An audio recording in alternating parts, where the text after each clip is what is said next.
चलिए कर्म अगला बताएंगे कौन सा लिखे थे? हाँ वो तो सुबह बताए, कल कर्म का और बताए थे ना पंडित श्री राम शर्माचार्य के अनुसार कर्म के प्रकार।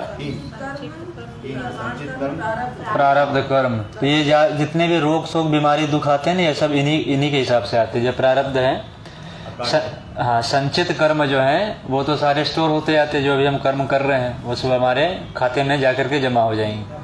जो भी आपने दान पुण्य आज के दिन में किया होगा वो सब जाकर के हाँ वही पकेंगे तो प्रारब्ध में आएंगे बन करके। संचित कर्म जो है जैसा हम करते हैं वही सब समय अनुसार आकर के पक करके हमारे सामने प्रस्तुत हो जाते हैं। जैसे उदाहरण के लिए भगवान महावीर का नाम सब सुने होंगे, जैन धर्म से जो बारे में सुना ना, जैन संप्रदाय के बारे में। तो भगवान महावीर हुए हैं 24 तीर्थंकर जैन संप्रदाय में। वो अपने पूर्व जन्म में राजा हुआ करते थे, तो बहुत बड़े विलासी राजा थे। संगीत का बड़ा शौक था उनको, तो संगीत सुन रहे थे। अब सामने जो संगीत वाले थे ये खुद ही बजा रहे थे और आनंद ले रहे थे संगीत का। और इनका जो एक नौकर था सैयापाल करके वहाँ नाम आया है, बेड वेड का कुछ देख रेख करता है इसलिए सैयापाल नाम पड़ा होगा। तो वो ये बजा रहे थे और वो आनंद ले रहा था, जो सैयापाल था नौकर। वैसे भी जो बजाता है तो आनंद कम ही लेता है, सुनने वाले ज़्यादा आनंद लेते हैं। तो बैठ कर बड़ा आनंद में था वो। इनको बड़ा गुस्सा आया, बोले बजा हम रहे हैं अपने लिए, आनंद ये ले रहा है नौकर होकर के। वो उन्होंने क्या किया, उनके कान में शीशे पिघला करके डालने का आदेश दे दिया। किसी कान में जो आनंद ले रहा है ये शीशा पिघला करके कानों में डाल दो उसको। तो शीशा पिघला कर डाल दिया गया। तो फिर तो जो दर्द है कष्ट हो तो अनुभव करने से पता चल जाएगा। अगले जन्म में जब महावीर के वेश में जब आए, महावीर के रूप में जब वही राजा जब महावीर बने, तो ये मोक्ष की प्राप्ति में लगे हुए थे, अपने तपस्या में लीन थे, अपना कैवल्य प्राप्ति में। उस समय इनके बार बार बाधा बन रही थी, है ना। प्राण जो है ऊपर पहुंचती थी ब्रह्मरंध्र में, फिर वापस लौट करके नीचे आती। तो उनको लगा कहीं ना कहीं कुछ ना कुछ गड़बड़ है, कर्मफल का सिद्धांत तो है, अकाट्य है, ये मालूम ही था इनको। तो फिर इन्होंने देखना शुरू किया कि आखिर वो कौन सा कर्म है जिसके कारण कि हम कैवल्य की प्राप्ति नहीं कर पा रहे हैं, अरिहंत नहीं हो पा रहे हैं। तो फिर जब पूर्व जन्मों में जब देखा गया तो खूब पीछे गए, तो सब जन्म उनके अच्छे थे, बढ़िया थे। लेकिन जब उस जन्म में जब पहुँचे तो वहाँ फिर देखे वो कि ऐसा हमसे बहुत बड़ा अपराध हो गया था। तो फिर उन्होंने बोला अब इस कर्म को तो काटना पड़ेगा हमें, तभी हम अरिहंत हो पाएंगे, कैवल्य प्राप्त कर पाएंगे। तो फिर उन्होंने अपने संकल्प बल से उसी सैयापाल को फिर आदेश दिया, बुलाया, पुकारा उनको कि इस जन्म में तुम जहाँ कहीं भी हो यहाँ पर आओ और अपने जो कर्म है उसका रफा दफा करो, है ना, बराबर करो उसको। कितने देर में वो तो फिर इतना संकल्प करके ध्यान में चले गए वो। फिर थोड़ी देर के बाद मालूम देखा कि 2 बैल लेकर के आए किसान एक, और किसान जो है दोनों बैलों को वहीं बांध करके जाने लगा। तो इधर उधर आजू बाजू देखा, देखे महावीर स्वामी बैठे हुए थे। उनको बोले कि मैं आ रहा हूँ थोड़ा दूर से, सोच करके इसको तुम देखना, जैसे रावण किए थे। तो इनको बांध करके चले गए। फिर थोड़ी देर के बाद आए, देखे दोनों बैल गायब, बैल नहीं था वहाँ पर। तो उनको बड़ा गुस्सा आया जो किसान थे। तो किसान फिर क्या किए, वहाँ आजू बाजू उसको चिल्ला के पहले पूछे महावीर स्वामी को बैल था, बैल कहाँ गया। तो वो तो ध्यान में चले गए थे, तो उनको सुनाई नहीं दिया वो। तो इतने में गुस्सा में क्या किया कि 2 लकड़ी के कील थे, उठा करके उनके कान में ठोक दिया वो। महावीर स्वामी ध्यान में थे, उनके दोनों कानों में वो कील लगा दिया वो।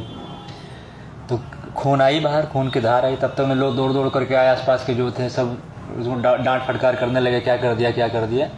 लेकिन जब तो वो करते तब तक महावीर स्वामी जो थे वो समाधि में जा चुके थे, कैवल्य की प्राप्ति हो चुकी थी। तो ये कर्म बंधन था जो कि संचित कर्म के रूप में उनके सामने स्टोर था। अब जब उस समय आया तो पक करके प्रारब्ध बाहर आ गए, तो प्रारब्ध को भोगना पड़ा, है ना। तो वही संचित कर्म हम जो करते हैं उसका रिजल्ट तुरंत नहीं मिलता है, वो जमा हो जाती है जाकर। और हम लोग को लगता है हम तो चोरी किया, हमें तो कुछ मिला ही नहीं, पुलिस तो हमें पकड़ा ही नहीं। पुलिस पकड़ेगा लेकिन वो सब एक सूद के साथ वो चुकाना पड़ेगा आपको, है ना। इसलिए तुरंत यदि नहीं मिले आपको रिजल्ट तो ये मत सोचिए कि हम बच गए, बच नहीं सकते, है ना। गुरुदेव ने कई जगह लिखा है कि आप पुलिस से बच सकते हैं, परमात्मा से नहीं। परमात्मा तो सब कुछ देख रहा है, इसलिए पुलिस की अदालत से बच सकते हैं, लेकिन भगवान की अदालत से कोई नहीं बच सका है, भगवान भी नहीं बच पाए। भगवान जब स्वयं को नहीं बचा पाए, अपने पिता दशरथ को नहीं बचा पाए, अपने पुत्र अनिरुद्ध को नहीं बचा पाए, तो हमें कहाँ से बचा पाएंगे। इसलिए कर्म का फल सबके लिए एक समान है, अकाट्य है, भोगना ही पड़ेगा। ये है संचित कर्म जो आपने कल लिखा। दूसरा है आपका क्रियामान कर्म जो तुरंत रिजल्ट आपको देता है। दौड़ते हुए सीढ़ी से उतरेंगे, हो सकता है पैर स्लिप कर जाए, तुरंत रिजल्ट मिलेंगे। किसी के साथ आप कुछ गलत करके आ रहे थे, हो सकता है कि तुरंत आपको रिजल्ट मिल जाए। किसी को आप गाली दें और उधर से घुमा करके एक थप्पड़ आपको लगा दे, क्रियामान कर्म है। तो जो तुरंत रिजल्ट आपको दे दे वो क्रियामान कर्म कहलाता है। ये समय के लिए रुका हुआ नहीं रहता है, तुरंत आपको रिजल्ट देगा। घर लेट से आइए, तुरंत मम्मी माँ जो है 2 थप्पड़ लगा देगी। पिता से आप जवान लगाइए, तुरंत आपको चाटे लग जाएंगे। तो ये सब क्रियामान कर्म जो तुरंत आपको मिल जाती है, ये कहीं स्टोर नहीं होगी आपकी। तीसरा जो था प्रारब्ध कर्म। प्रारब्ध कर्म आपको भुगतना पड़ेगा, इसमें कोई दोराई नहीं। राजा दशरथ ने भी जब छुप करके तीर मारा था, श्रवण कुमार को लगे थे, तो उनको पुत्र वियोग में प्राण छोड़ने पड़े थे, है ना। ये सब तो कहानी ढेर सारी सब आपको पता ही है। तो कर्म जो है भोगना पड़ेगा। और बीमारियां जो हमारे जीवन में आती है और हम दवाई कर करके थक जाते हैं लेकिन छूटती नहीं है, तो वो भी हमारे प्रारब्ध के बस में ही कर्म आते हैं। जितने भी चर्म रोग जो लाइलाज होते हैं, जैसे सोराइसिस है, सफ़ेद दाग है, ये सब हमारे प्रारब्ध कर्म है जिसके कारण ये आते हैं। और छूटते बहुत मुश्किल से, शायद ही छूट पाते हैं जीवन में, है ना। कैंसर ये सब होना सब प्रारब्ध कर्म है। प्रारब्ध के रूप में हमारे कोढ़ होना, ये सब प्रारब्ध के कर्म हैं जो कि हमें प्रारब्ध रूप में हमें कहना चाहेंगे ये सोराइसिस की बात कर रहे हैं तो खत्म हो गए।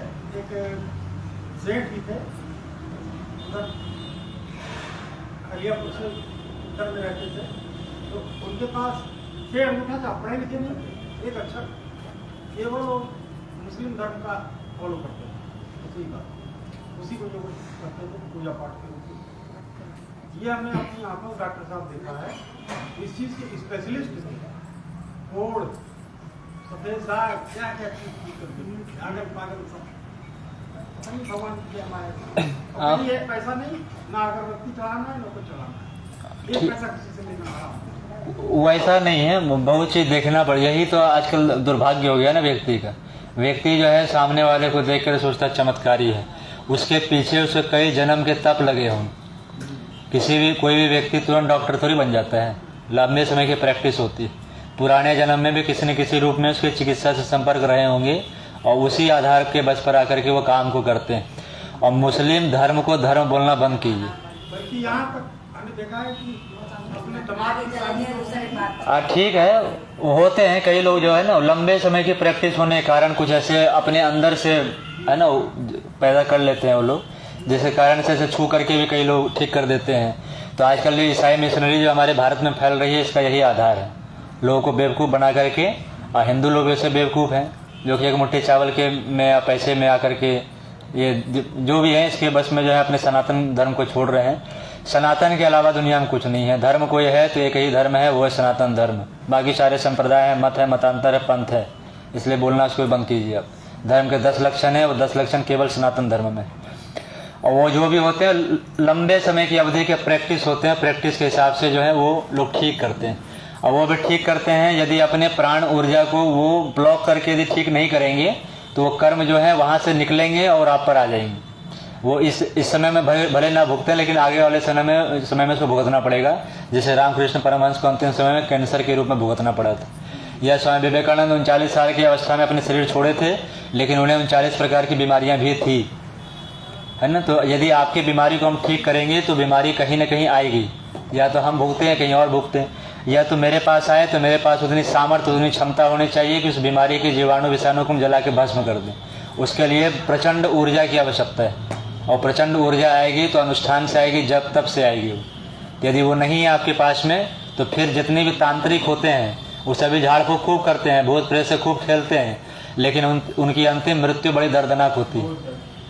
तो यदि आपके अंदर यदि पचाने की क्षमता नहीं है तो फिर आप खूब खाते रहिए मिष्ठान, लेकिन आप पचा नहीं पाएंगे। आप कौवा जो है, कौवा जीवन भर काँव काँव करता है हर साल, लेकिन जब खाने की सीजन आते हैं उसके मुंह में घाव हो जाती है, खा नहीं पाता है। उसी प्रकार से अपने जीवन में भी खाते तो हैं लोग, लेकिन पचाने की क्षमता हो तभी करें। इसलिए तंत्र विद्या को सबसे गोपनीय बताया गया है, सबके बस के लिए नहीं है। यदि करेंगे तो अपने ऊपर ही प्राणघातक हमला स्वयं कर लेंगे। देखने में तो बड़ा लगता है एकदम कि गए तुरंत और भूत को काबू में कर लिए, तुरंत बुलवा लिया। आजकल ढेर सारे चल रहे हैं, बागेश्वर धाम है, ये करौली सरकार, ढेर सारे सब चल रहे हैं, है ना। तो ये सब खूब हैं जो करवा रहे हैं, लेकिन ये प्रेतों को सिद्ध करके उनसे बुलवाते हैं और उन्हीं से करवाते हैं। लेकिन अंतिम समय जो इन लोग की बड़ी दर्दनाक होती है तांत्रिकों की, कैसे मरते हैं यदि इस पर आप थोड़ा शोध करें। प्रेत है, प्रेत सिद्धि है। हनुमान जी महाराज, हनुमान जी की तांत्रिक विद्या जो है सिद्ध है। जितने भी देवी देवता हैं सबकी दो प्रकार से उपासनाएं होती है, मंत्र से और तंत्र से। तो उन लोगों की जो साधना है हनुमान जी की वो है तंत्र से। परम पूज्य गुरुदेव ने लिखा था तंत्र महाविज्ञान गायत्री के ऊपर में, गायत्री की तंत्र विद्या। तो उसी पर लोग अपना अपना जब प्रयोग करना शुरू कर दिए, इसलिए गुरुदेव ने उस किताब को ही हटा दिया। बोले यदि तंत्र महाविज्ञान रह जाएगा तो लोग जो है गायत्री की मंत्र विद्या को छोड़ करके तंत्र में सब आ जाएंगे। इसलिए वो किताब अपने मिशन में आपको कहीं नहीं मिलेगा, लेकिन मेरे पास है वो वाला, लेकिन हम आपको नहीं देंगे, है ना। तो तंत्र विज्ञान जो किताब है, खतरनाक चीज, हाँ खूब है, 10 महाविद्याओं ढेर सारे चीज़ लिखी है, लेकिन उसको जो है हाथ नहीं लगाना चाहिए, बड़ी घातक चीज़ है उससे, है ना। तंत्र सिस्टम से खेलना बड़ा वो घातक चीज़। आप बल्ब को खोल लीजिए, लगा लीजिए, वो ठीक है, लेकिन बिजली घर में जा करके छेड़छाड़ मत कीजिए, नहीं तो घातक हो जाएंगे। तो ये पकड़ने वाले है मंत्र, और बिजली घर जो है तंत्र। सिस्टम से खेलना बड़ा घातक हो सकता है। इसलिए हर एक चीज़ का आपको पता होना चाहिए, माइनस प्लस क्या है, कहाँ है, क्या किस चीज़ का है। ये जब तक आपको बेसिक नॉलेज ना हो तब तक आप तंत्र को बिल्कुल हाथ मत लगाइए। तंत्राधिपति रहे गुरुदेव, जितने भी महाविद्याएं हैं सबके ज्ञाता रहे, लेकिन कभी भी लोगों को बताया नहीं सब चीज़ों को, ना कभी मंच से, खुले मंच से बोले। और हम भी आपको बता दें, गुरुवार की जो मेरी क्लास होती है, जो अभी बता रहे हैं, अब पता नहीं अभी भी आवाज़ आ रही है कि नहीं। गुरुवार की जो क्लास मेरी होती है, अभी तक जितने 10, 12, 15 शिविर हो गए मेरे, गुरुवार वाली क्लास में हम कितना भी अच्छा लगा लें मोबाइल, लेकिन पता नहीं उसमें आवाज़ आती ही नहीं है मेरी। केवल वीडियो कल वाली भी आवाज़ नहीं आई आपकी। जब ऊपर जा करके हम देख रहे हैं, केवल बोल रहे हैं, आवाज़ है ही नहीं उसमें। अब पता नहीं गुरुदेव उसको बुलवाना नहीं चाहते हैं या क्या नहीं करवाना चाहते हैं। तो अभी तक हम रिकॉर्ड देखे हैं, 12-15 जितने भी शिविर हो गए हैं, सब में यही हाल हुआ है, आवाज़ आती ही नहीं, बिल्कुल आवाज़ ख़त्म हो जाती है वीडियो। तो इसलिए बस केवल जानकारी के लिए बताए थे आप लोगों को। लेकिन तंत्र के पीछे मत पड़िए, जितने भी तांत्रिक हैं उनके पीछे ना पड़ें। अपनी मंत्र साधना कीजिए, मंत्र ऊर्जा को जगाइए और अपना स्वयं उद्धार कीजिए, दूसरा कोई कुछ नहीं करने वाला, है ना। तो ये 3 प्रकार के कर्म हमने आपको बता दिया। अब अंतिम लिख लीजिए आज का टॉपिक, 5 मिनट में ख़त्म करेंगे। रोगों का मनोविज्ञान। रोगों का मनोविज्ञान। ये क्लास इसलिए बता रहे हैं कि आप जो अपने आप को समझ रहे हैं कि हम बीमार हैं, तो बीमार के कई फैक्टर। एक तो भोजन, तो आपको पता ही है भोजन के बारे में, जीवन शैली आपको मालूम है, लेट से सोना, जगना, उठने बैठने का। तीसरा जो हमने बताया कर्म, प्रारब्ध, जो हमने पूर्व जन्म के कर्म किए हैं वो जब पक रहे हैं तो निकल कर के आ रहे हैं। लेकिन आप में ऐसा नहीं है, आप जो है जीवन शैली की विकृति वाले, आप में डिसऑर्डर है, डायबिटीज, ये सब जितने स्ट्रेस है, डिप्रेशन, ये सब केवल अव्यवस्थित जीवन शैली के परिणाम है, ये सब प्रारब्ध कर्म नहीं। प्रारब्ध कर्म उनके सामने आते हैं जो कि अध्यात्म के रास्ते पर चलते हैं। जो अध्यात्म के रास्ते पर चलेंगे, प्रारब्ध उनके सामने आएंगे, आपके सामने नहीं आएंगे। जो संसार में केवल घूम रहे हैं उसके सामने प्रारब्ध नहीं आने वाला है। प्रारब्ध उनके जीवन में आएंगे जो कि अध्यात्म के रास्ते पर चलते हैं। इसलिए स्वामी विवेकानंद ने कहा था कि अगर गुरु मिले और कष्ट ना मिले तो समझो बनिया मिल गया। यदि गुरु से आप जुड़े हैं, जैसे गुरुदेव से आपने दीक्षा ले लिया गुरुदेव से, और आपके जीवन में कष्ट ना आए, दुख ना आए, तकलीफ ना आए, रोग ना आए, तो समझिए गुरु जी जो सच्चे गुरु नहीं हैं, बनिया से जुड़ गए हैं। और आज वही हो रहा है, लोग अपने स्वार्थ के लिए चेला बनाते हैं, शिष्य बनाते हैं, ताकि अपना जो ऐशो आराम की साधन है वो जुटाते रहे हमारे चेले, और हम घूमते रहें। जितने बाबा हैं सब 4 व्हीलर से घूमते हैं। गुरुदेव अपने अंतिम समय तक रिक्शा से चले थे, लंबे समय तक शांति में चले गए तो साइकिल से चले थे, और आजकल के बाबा 4 व्हीलर से चलते हैं। साधन जुटे रहे लोग।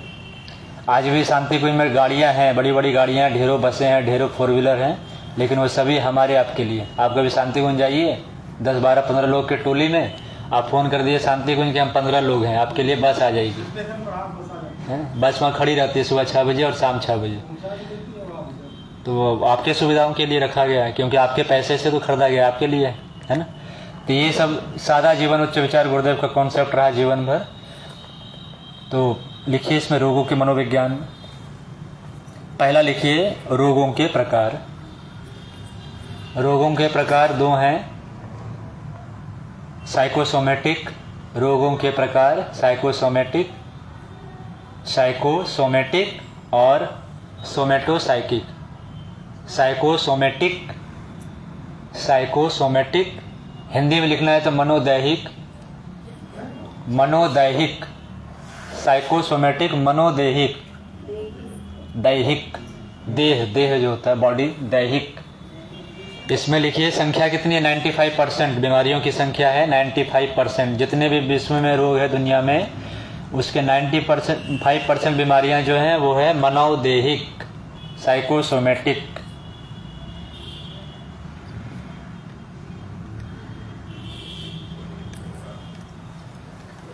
ठीक है, साइकोसोमेटिक मनोदैहिक। जितने मेंटल डिसऑर्डर हैं सब इसी के पार्ट हैं। जितने मेंटल डिसऑर्डर हैं, स्ट्रेस, डिप्रेशन, एंजाइटी, सिजोफ्रेनिया, है ना, सब जितने हैं, सब कुछ, इंसोम्निया, सब इसी के भाग हैं 95% वाले। अब एक है सोमेटोसाइकिक। सोमेटोसाइकिक दैहिक मनोवैज्ञानिक, साइकिक। सोमेटोसाइकिक, सोमेटो माने बॉडी, साइकिक माने मन। सोमेटोसाइकिक दैहिक मनोवैज्ञानिक, मनोवैज्ञानिक। सोमेटोसाइकिक दैहिक मनोवैज्ञानिक, ये है 5%। हाँ, दैहिक, ठीक है, ये है 5%। और इसी 5% के लिए दुनिया का ये हॉस्पिटल है, चिकित्सा तंत्र, ये सब खड़ा है 5% के लिए। इसी 5% के लिए दुनिया में WHO विश्व स्वास्थ्य संगठन खड़ा है, केवल ये 5% के लिए।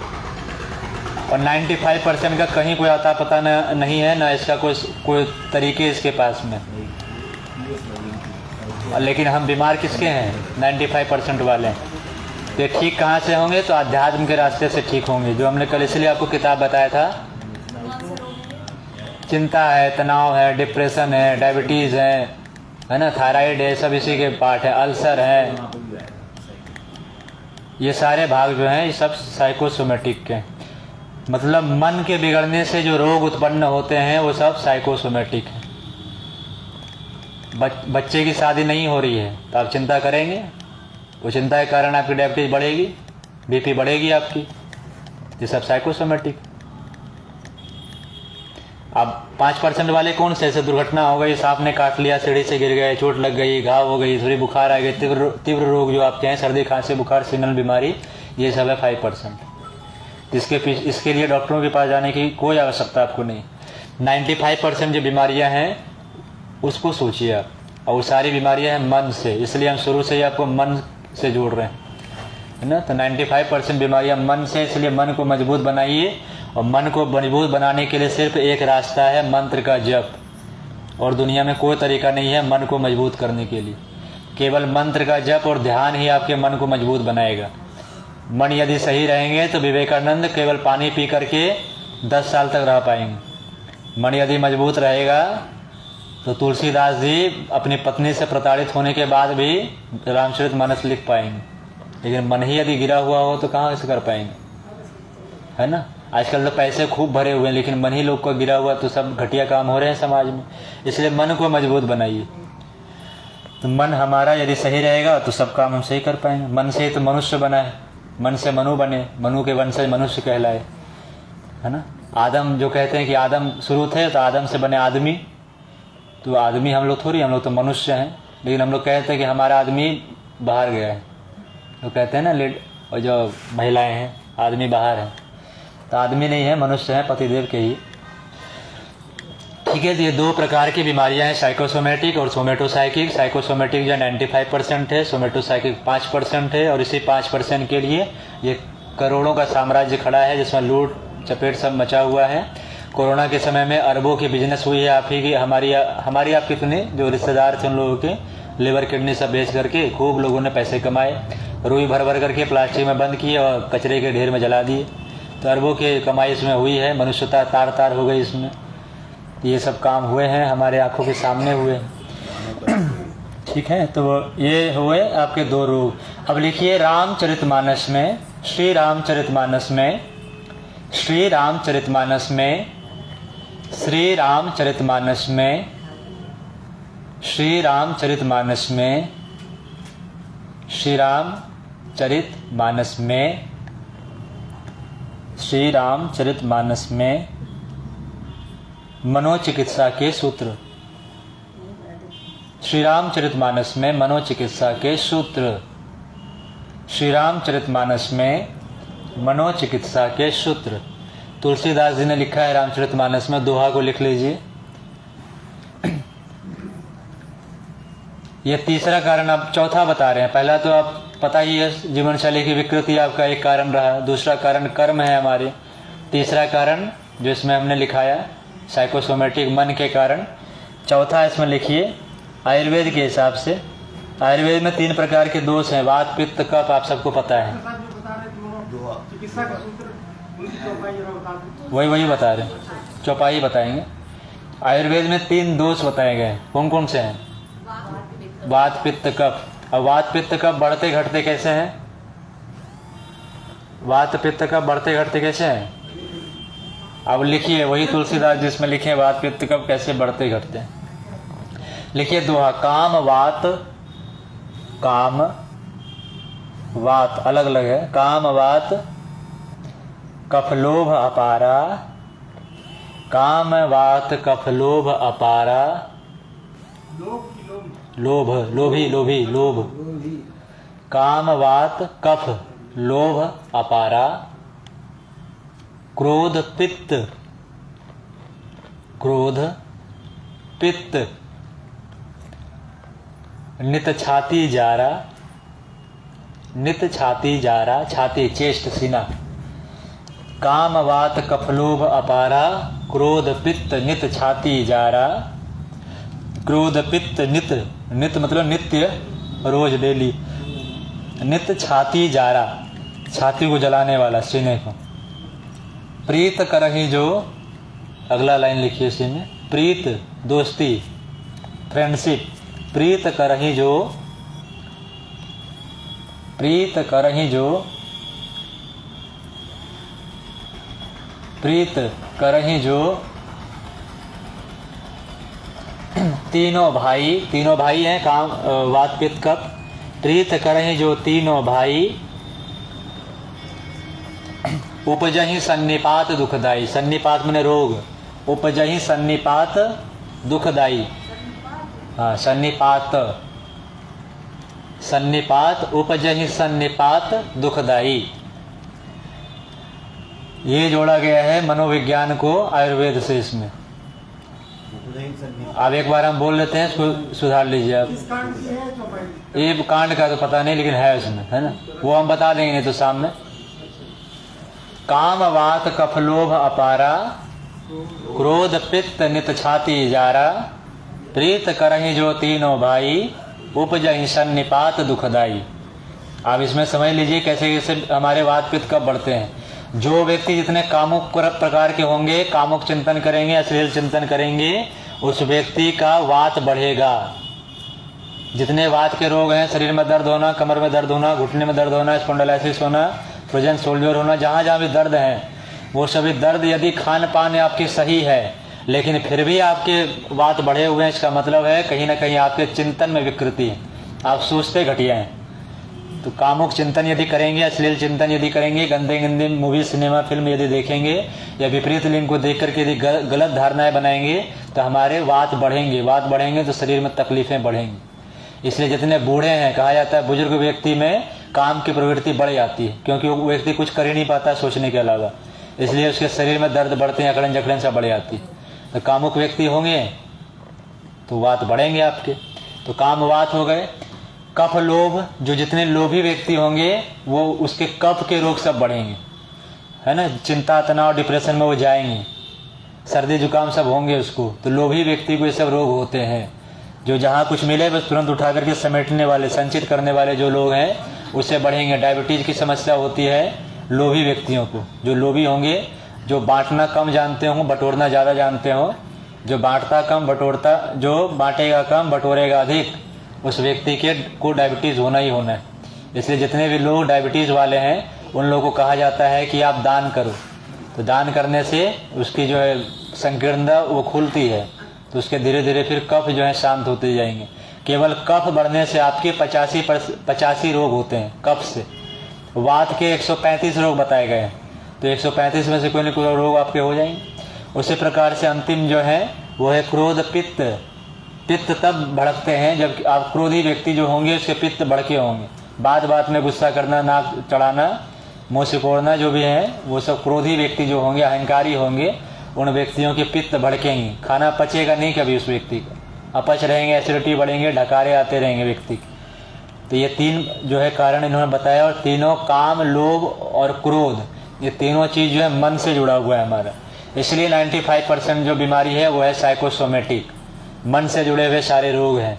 और इन काम, लोभ और क्रोध को यदि सम करना हो, कैसे इसका मैनेजमेंट किया जाए, इसके लिए खूब वर्कशॉप भी चलती है बाहर में, स्ट्रेस मैनेजमेंट की, एंगर मैनेजमेंट की, टाइम मैनेजमेंट की। तो उसके लिए गुरुजी ने बड़े अच्छे अच्छे किताब लिखे हैं। और उन्हीं किताबों में से कल कुछ लगाए भी थे, जो अभी तक नहीं लिए उसको ले लीजिएगा, ऊपर लगा हुआ है। जल्दी मरने की उतावली ना करें, उसमें गुरुदेव ने सब कुछ लिखा है। इसमें ईर्ष्या, द्वेष, आलस्य, ये सब जो है कैसे मैनेजमेंट करें इसका, उसमें लिखा हुआ है। 2-3 और किताब इसमें, जीवन साधना के सूत्र उसमें भी लिखे हुए हैं। कर्म के बारे में जो हमने बताया, इसमें गहना कर्मणोगति किताब इसमें लिखा हुआ है। तो अभी आप ऊपर जाएंगे तो एक झलक देख लेंगे, आपको जो उचित लगे वो आप ले सकते हैं किताबें, फिर बाहर मिलने वाली भी नहीं। अब वर्कशॉप हम कराते हैं लेकिन उसमें उतना समझ में नहीं आने वाली, लेकिन बारीकी के साथ और उदाहरण के साथ गुरुदेव ने उसमें लिखा है। 10-5 रुपए की किताब है, यदि आपके जीवन सुधर जाए तो काफ़ी है। काम, क्रोध और लोभ पर काम करना शुरू कीजिए, आपके वात, पित्त, कफ आपके ठीक हो जाएंगे। किसी प्रकार के त्रिकुटी, चूर्ण, गिलोय पीने की आवश्यकता नहीं है आपको, ठीक है। तो ये उसमें बताया है उन्होंने। जो उनसे दोस्ती करेंगे उन्हें भयंकर भयंकर रोग उत्पन्न होंगे, ये अगले लाइन में उन्होंने बताया। तो बस इसी को बताने के लिए आपको अभी बुलाया गया था। तो अब कुछ पूछना हो तो 2 मिनट में पूछ लीजिए, फिर शांति पाठ करेंगे। डॉक्टर साहब, ये जैसे कल आपने उनकी बात बताई थी, गांधी की, महात्मा गांधी की, अहिंसा, वो कहा तो जाता है अहिंसा परमो धर्म उनका धर्म था, लेकिन उनके पीछे ये कारण थे, बताइए मुझको। ठीक उसी सेम प्रकार ये बुद्ध, चारवाक और एक और है, ये सब सनातन धर्म का खंडन करते हैं। हाँ, कुछ लोग हुए हैं जैसे चारवाक, उन्हें उनको पढ़ना पड़ेगा पहले। हम लोग, हमारी गलती क्या है कि जिस समय में जिस काल परिस्थिति के हिसाब से कहा गया था बात, उस सेम चीज़ को हम दूसरे काल परिस्थिति में प्रस्तुत कर देते हैं। भगवान बुद्ध ने किस परिस्थिति में कहा था कि हम वेद को नहीं मानते हैं, उस परिस्थिति को समझने की आवश्यकता है। लोगों ने ये सवाल उठा दिए थे, जो बलि प्रथा या जो भी इस समय चल रही थी कुरीति, अंधविश्वास, लोगों ने कहा था ऐसा वेदों में लिखा है। तो हम लोग भी गुस्से में आते हैं, बोलते हैं नहीं मानते हम ऐसे चीज़ों को। तो भगवान बुद्ध ने भी ऐसा ही कहा था कि जिस वेद में ऐसा लिखा है मैं उस वेद को नहीं मानता हूँ। उस वेद को कहा था, मैं उस वेद को नहीं मानता हूँ, ये नहीं कहा था मैं वेद को नहीं मानता हूँ। उन्होंने कहा था जिस वेद में ऐसा लिखा है कि बलि प्रथा अनिवार्य है और बलि देने से भगवान खुश होते हैं, मैं ऐसे वेदों को नहीं मानता हूँ। लेकिन लोगों ने क्या किया, वो आगे वाला हटा करके अपना ढपली, अपना राग बजाने के लिए उन्होंने भगवान बुद्ध को भी वो कर। जो भगवान विष्णु के जो वेद पुरुष हैं, पुराण पुरुष हैं, वहाँ से जो बुद्धावतार हो रहे, 9वां अवतार है 10 अवतार में, वो वेदों का खंडन कैसे करेंगे। तो ये लोग अपने अपने प्रचार तरीके से करते हैं प्रचार।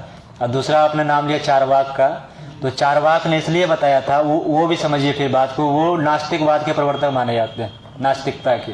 लेकिन गुरुदेव ने कहा कि जो जितना नास्तिक हो जाए लेकिन वो परमात्मा के अस्तित्व को अस्वीकार नहीं कर सकता है, उसे समझाने की आवश्यकता है। अपने धड़कन को, जो नास्तिक आदमी है उसको बोलिए धड़कन बंद करके दिखा दे, श्वास बंद करके दिखा दे, नहीं बंद कर सकता है, उसे मानना पड़ेगा इसके अस्तित्व को। यदि श्वास और धड़कन के अस्तित्व को मानते हैं तो आस्तिक। किसी चीज़ को मानना है तो आस्तिकता है ना, हर चीज़ को नकार देना नास्तिकता है, किसी चीज़ को मान लेना वजूद को आस्तिकता है। जरूरी नहीं कि भगवान के सामने बैठ करके या माथा रगड़ना ही आस्तिकता है ना। विदेशों में लक्ष्मी की पूजा नहीं होती, लेकिन धन वर्षा विदेशों में खूब हो रही है। भारत में सब लड़े मरे हैं, धनतेरस में खूब खरीद रहे हैं, कहाँ लक्ष्मी का कृपा बरस गया है ना। यूक्रेन देखिए, छोटा सा देश है, आज अभी तक लड़ रहा है। वो कौन सा देवी की उपासना करता है, लेकिन हम तो हर नवरात्रि में देवी की उपासना कर रहे हैं, फिर भी हमारी माँ बहन बेटी को लेकर के भागे जा रहे हैं लोग। तो ये आवश्यकता है, हमारी आस्तिकता किस प्रकार की, दिखावटी है या वास्तविकता है। लड़ें तो वीर की, यदि हम उपासना कर रहे हैं तो सही तरीके से करें, है ना। तो ये इस हिसाब से कहा गया। इसलिए चारवाक ने कहा था कि यावत जीवेन सुखम जीवेत ऋणम कृत्वा घृतम पिबेत, जब तक जियो सुख पूर्वक जियो। तो इसमें गलत क्या बोला हो, जब तक जियो सुख पूर्वक जियो, दुख में क्यों जी रहे हो, नाक क्यों रगड़ रहे हो आप, उस समझने का समझिए उस चीज़ को क्या बोल रहे हैं। हाँ, अगला लाइन जो उन्होंने बताया है कि जब तक जियो सुखपूर्वक जियो और कर्ज लेकर के घी पियो, ये लाइन उनका थोड़ा गड़बड़ था। बाकी पहला लाइन सही है, जब तक जियो सुखपूर्वक जियो, आनंद में जियो।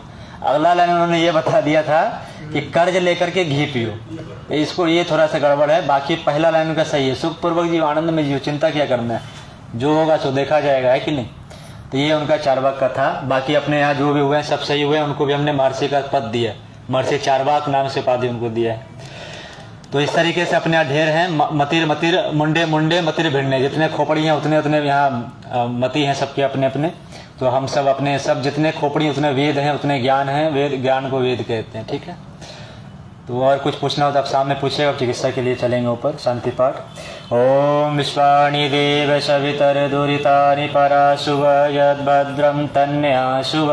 ओम शांति शांति शांति सर्वारिष्ट सुशांतिर्भवतु। बोले वेद माता गायत्री की, परम पूज्य गुरुदेव की, परम वंदनीय माता जी की, दादा गुरु महाराज की, अपने अपने माता पिता की। ओम नमः पार्वती पतये नमः। हर हर महादेव। सभी को प्रणाम, एक दूसरे को प्रणाम करें और ऊपर पहुंचेंगे। एक्यूप्रेशर मालिश होगी आज आपकी, तो मालिश कराइए और फिर शाम में फिर आएंगे नाद योग में।